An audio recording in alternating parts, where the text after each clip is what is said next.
Bien, estimados amigos, hoy vamos a desarrollar nuestra primera clase de finanzas internacionales.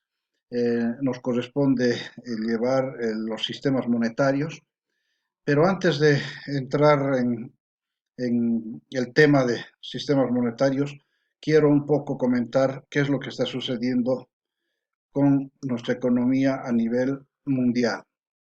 Primero, vamos a ver qué es lo que ha sucedido con la economía en el último año. Aquí tenemos algunos datos sobre el comportamiento de la economía internacional durante los últimos 10 años. Como podrán apreciar, es el comportamiento, la tasa de crecimiento, en este caso de los países desarrollados, más los países eh, como China e India, que prácticamente son considerados economías emergentes. Entonces, como verán, el crecimiento prácticamente de Estados Unidos a partir del 2008, después de la crisis, ha sido, podríamos decir, bastante regular, ¿no es cierto? Las tasas de crecimiento por lo general nunca pasan de tres de estas economías, ¿no? Con algunas excepciones que puedan haber. Sin embargo, pero lo que sí tenemos que ver es el comportamiento del último año. Al 2019, en realidad, la economía internacional no ha estado quizá en su mejor momento. Han tenido algunos bajones, ahí podemos ver Estados Unidos de 2.9, su tasa de crecimiento al 2019 ha sido de 2.3, ha bajado. ¿Qué pasa con la zona del euro? Lo propio, ¿no? Eh, es un grupo de países prácticamente con bastante estabilidad, pero que siempre tienen algunos altibajos, como el 2008, bueno, ha sido en forma general después de la crisis de Estados Unidos, que es la que ha contagiado prácticamente. Sin embargo, ese mismo año, el 2009 propiamente, la zona del euro tuvo un serio problema con la economía de Grecia, ¿no? Y de ahí, bueno, algunos altibajos como el 2009, tasa de crecimiento negativa, el 2013, y a partir de ahí ya prácticamente ha ido también quizá regularizándose este grupo de países, ¿no es cierto? Sin embargo, nuevamente, entre el 2018 y el 2019 ha tenido una disminución.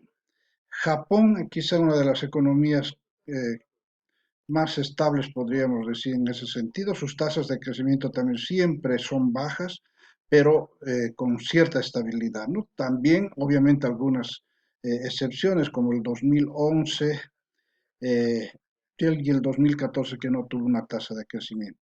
Pero sí, entre el 2018 y el 2019 ha tenido un repunte esta economía. ¿Qué pasa con las economías emergentes? En este caso, India, en realidad, entre el 2018 y el 2019 ha tenido una caída quizá eh, de aproximadamente un 30%, un 25%. China, a su vez, entre el 2018 y el 2019 ha tenido una reducción, una leve caída, pero que sin embargo es bueno mencionar qué es lo que ha sucedido durante los últimos 10 años de China. China siempre ha tenido tasas de crecimiento en promedio de un 10%, pero a partir del 2011 en realidad sus tasas de crecimiento han ido reduciendo, ¿no es cierto?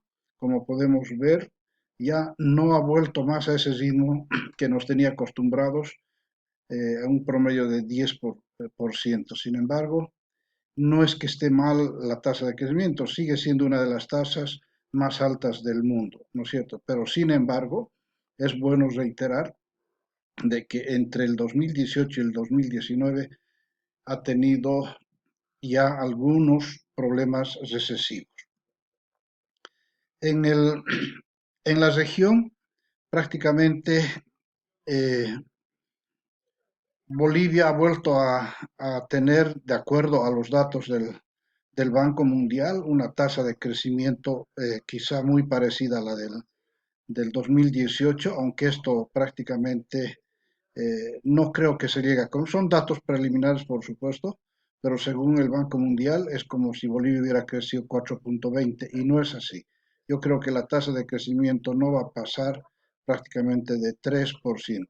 Sin embargo, si tomamos estos datos entre el 2018 y 2019, vemos de que Argentina ha tenido otro bajón que preocupa a la región y a Bolivia nos tiene que preocupar también por el hecho de que somos prácticamente socios comerciales por el lado del gas, ¿verdad? Eh, eh, Brasil en este caso ha tenido un leve repunte. Eh, Chile ha caído un poco el ritmo de crecimiento. Eh, Colombia sí ha tenido también una caída, no muy preocupante. Ecuador prácticamente de 1.4 del 2018 a cero. Eh, Perú de 4% a 3.8. Paraguay de 1.6 a 3. Sí, Paraguay ha tenido un repunte interesante en su tasa de crecimiento. Uruguay más o menos el mismo porcentaje, de 1.6 a 1.5. En cuanto a Venezuela, ya prácticamente ya nos ha tenido acostumbrados a tasas de crecimiento negativas y que prácticamente al 2019 ya no hay esos datos porque, bueno, debe ser bastante alarmantes. En cuanto a la inflación, podemos ver de que, como de costumbre, los países industrializados no tienen problemas en realidad de inflación, siempre han ido manejando adecuadamente el comportamiento de sus precios. Eh, Ahí vemos de que, por ejemplo, Estados Unidos el 2018 tenía 2.4, el 2019 1.8, mejor controlada.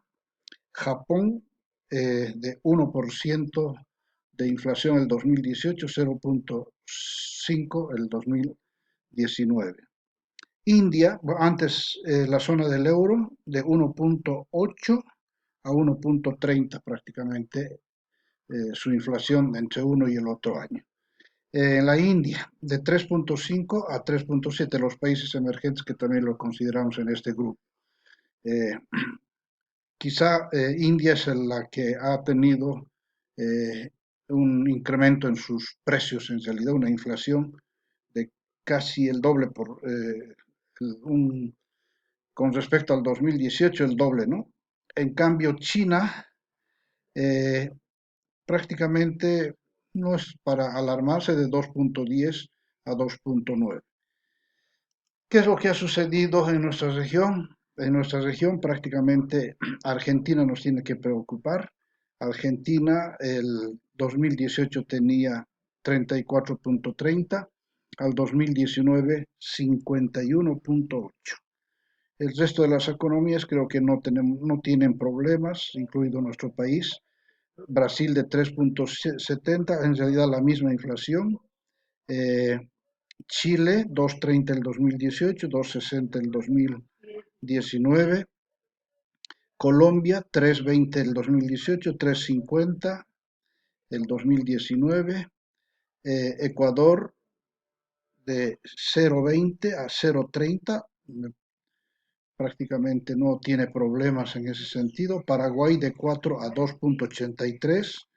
Perú, de 1.30 a 2.10, ha tenido un incremento, pero que no tiene por qué preocuparse. Yo creo que una inflación hasta el 3%, incluso en nuestro caso, en nuestra región como países en vías de desarrollo, quizá hasta el 5%, creo que no es para alarmarse. Uruguay de 7.6 a 8, sí, Uruguay ya tiene que un poquito ajustar prácticamente sus precios o las políticas que controlen prácticamente esto, ¿no es cierto? Eh, Venezuela, bueno, en realidad tenemos los datos fuera del cuadro porque en realidad estos valores nos distorsionan totalmente la gráfica. Pero el 2016, bueno, primero el 2015 Venezuela registra una inflación de 121.7%, el 2016 254, el 2017 652, el 2018 1.698.488%. En realidad, creo que ninguna economía en el mundo ha tenido esta hiperinflación, ¿no es cierto? Según datos del Banco Mundial, al 2019 su inflación estaría en 7.374, lo que significa que ha ido corrigiendo drásticamente la subida del, pero claro que sigue siendo un, una inflación bastante alarmante, una hiperinflación, ¿no es cierto? Entonces ese es el comportamiento prácticamente de las economías en realidad del exterior. Algo que también nos corresponde analizar prácticamente aquí es el comportamiento de los precios y de las materias primas, ¿no es cierto? ¿Por qué? Porque en realidad los latinoamericanos, eh, como somos países exportadores de materias primas, ¿no es cierto? Justamente esas economías desarrolladas como Estados Unidos, Japón, Europa y China, ¿verdad? Entonces vale la pena un poco referirnos al comportamiento de los precios, especialmente en lo que concierne a nuestro país. Fíjense que el estaño, después de la caída prácticamente de los años 2014 y 2015 que nos ha hecho asustar, ha tenido un pequeño, en realidad, eh, incremento. O sea, han ido ajustándose los precios, quizá casi en la misma proporción que los años 2010, 2011, pero que sin embargo, al año 2019 ya nos está preocupando otra caída de los precios de las materias primas. Y no nos olvidemos que nosotros en especial somos un país que prácticamente dependemos de los minerales y del gas, ¿no es cierto? Entonces el estaño ha tenido una caída, el plomo también ha tenido una caída, en realidad entre el 2018 y 2019, eh, el zinc de 1.14 a 1.04, el wolfram de 14.000, la tonelada métrica a 12.500 prácticamente.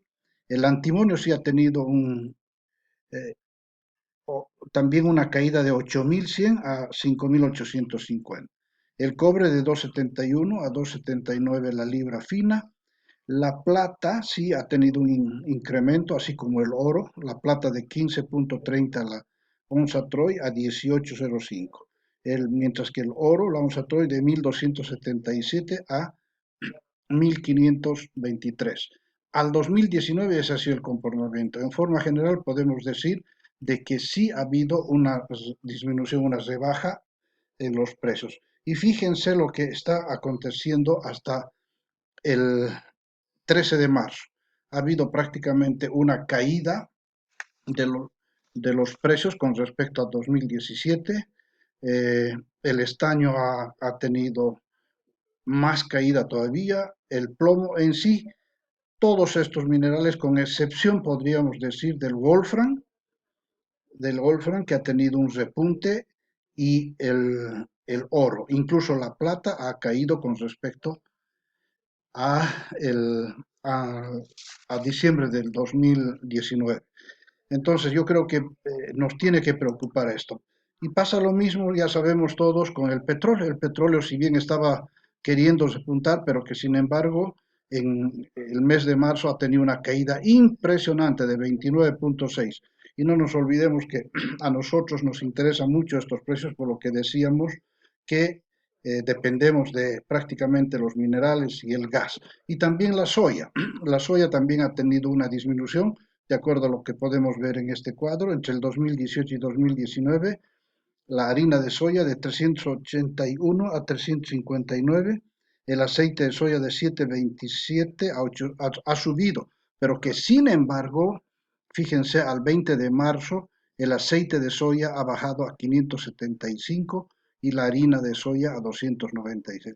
Entonces, esto es lo que nos está preocupando prácticamente, nos tiene que hacer reflexionar, y yo creo que nuestras autoridades tienen que ir mejorando las políticas económicas para de alguna manera recomponer esto.